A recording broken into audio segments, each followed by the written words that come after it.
Hello, welcome to my channel. The main rule for the quilting is that there are no rules. You will learn, you will watch others, and you will find the methods and ways of quilting that works for you. And that's the most important thing, because you need to find what works for you to be able to enjoy the process. What you will see is my process of working with different materials and different designs, and I hope some of those tips and tricks will help you in your own journey. Today I will be working on the string piecing blocks using my cut-offs from cutting other pre-cuts. So if you haven't seen my video about working with scraps, how to manage them, have a look, because you will find out how I cut my stuff. So all of those strings which are left after cutting all my other scraps are going to be used for this project. So the blocks I will be working on will be 10.5 inches. So this square is 10.5 inches, and in the middle of that block will be a piece I did on the counting tape.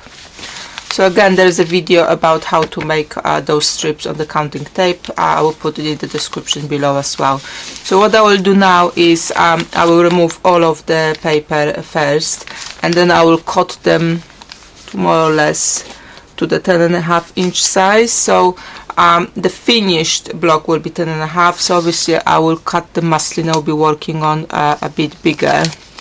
So the blocks will be quite nice and big, so it should come quickly together.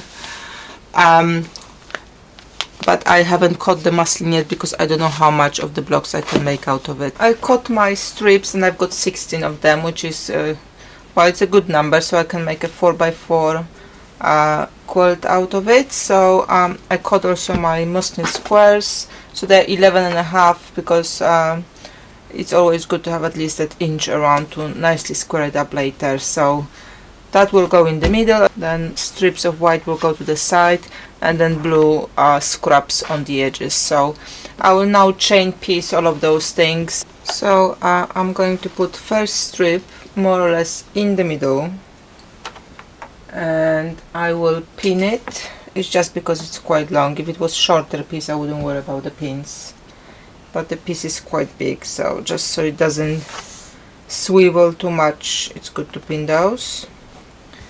And then I will add my white strip to the side. I've got some offcuts, so I'm just going to check if it's long enough. This one is. It just needs to go against the edge of the square muslin, so that's fine. And I will chain piece one after another. The seam allowance I'm using here is a little bit less than 1/4 inch. I moved the needle a little bit to the right. To be fair, seam allowance is irrelevant in a way that as far as it keeps two pieces together, then that's fine, and that muslin background or foundation will help to keep those seams all nice and flat all along as well. So you may like to go with the 1/4, you may go a little bit smaller, depend it also what other width of strips you will be adding on.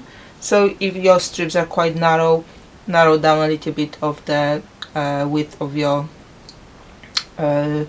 seam allowance. If you have a bigger strips, then obviously you can go with the standard 1/4 inch allowance for the seam. So just do whatever it feels comfortable for you or for the fabric you're using. I will do the same thing to all of the other pieces. So I will create that first run through all of the strips, and then I will turn them around and add the white strip on the other side, and then I will go to the iron.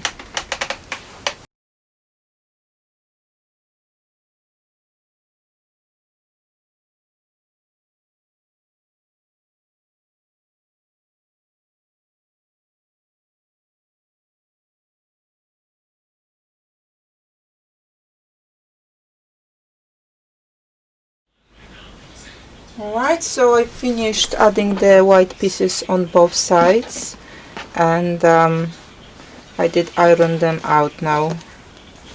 So this is what it looks like at the moment.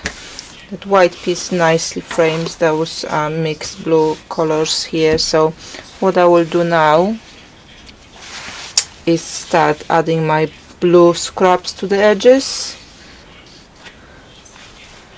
So that's the look we're going for.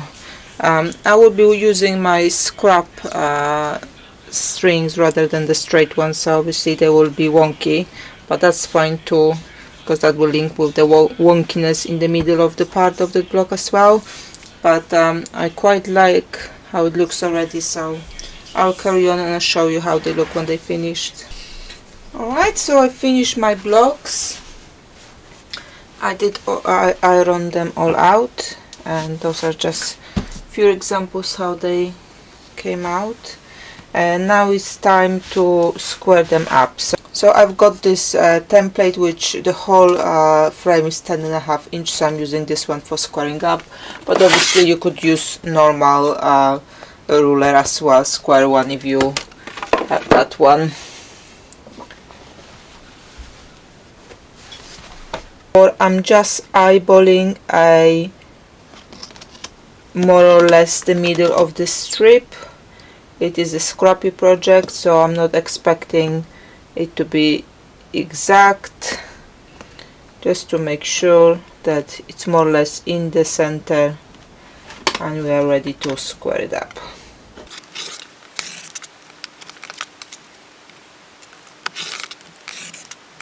Right, that's the block number 1, all trimmed.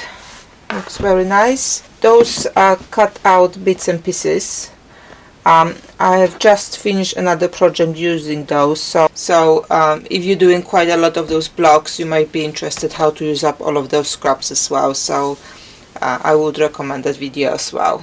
And here it is, finished quilt. I think it looks really good. I like how those white pieces framing those diamonds in the middle.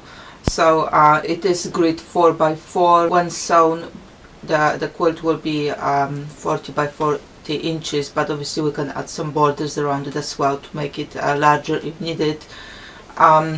So here it is, finished quilt. I hope you enjoyed the process.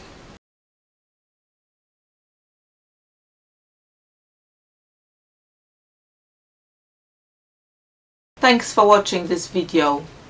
If you liked what you saw, please subscribe to my channel to support my work. For further inspiration and examples of my work, you can check my Instagram or Facebook page. Happy creating!